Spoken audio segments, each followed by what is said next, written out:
you guys have had a little bit of an issue with this Pokemon Go app. Tell me what's been going on at the church. Well, our struggle is that we have the ARC Academy here, which is a preschool program that we offer. And the past few days since Pokemon Go became popular, we've had people walking through our parking lot on phones and driving through and that kind of thing. And, we want people to just understand that we want our kids to be safe.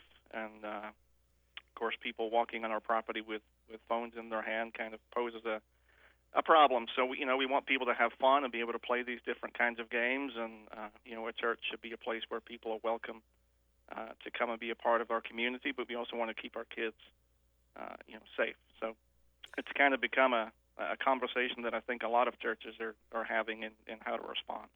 How did you become a Pokemon stop? Do you know anything about that? We really don't. And of course, we've tried to do a little bit of research, and apparently churches are kind of one of the focal points of the game because it's where a lot of people congregate. So I think the way the game is set up, it seems like churches are becoming gyms and stops and those kinds of things. And, again, I don't have an issue with that. The issue for us and maybe for other churches that have daycares is just a matter of safety and people being on their phones and driving through the parking lot and maybe not paying as much attention as maybe they should because they're focused on the game, or they're walking around near playgrounds and those kinds of things. So I think there are a number of churches just dealing with the issue of just being safe and protecting our kids.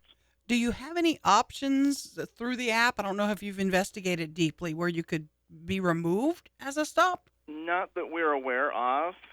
Again, some of the research that we've done and kind of investigating the issues and trying to figure out what the best response is, I don't know that there is a way to do that, not that we're aware of at this point. And you guys will be taking a little action to kind of fend these people off. What's your plan? Well, we just want to maybe post a couple of signs just to make people aware that this is a daycare. Some of the people that we have, gone out and talked to and just kind of gently said, please be aware that this is a daycare. They just weren't aware. And so our plan is just to maybe post a couple of signs and just let people know that this is, a daycare during business hours and that they just need to be aware of that. And again, our focus is on protecting our kids. And so whatever we can do to help people playing this game or any other similar game know that, yes, they are more than welcome to be a part of our faith community, and we don't have an issue with them doing that. But our concern is the safety of our kids and just making sure they're aware that there are certain parts of our facility here at Asbury that they need to be aware of. Walking around on phones or driving through and maybe not paying as much attention as they should could be an issue. So As this gets bigger and bigger, you could have hundreds and hundreds of folks. Do you have an issue? I mean, what is your recourse at that point? Trespassing, contacting police, lawsuit? that's kind of the issue I think a lot of churches and daycares are kind of facing is what is the response?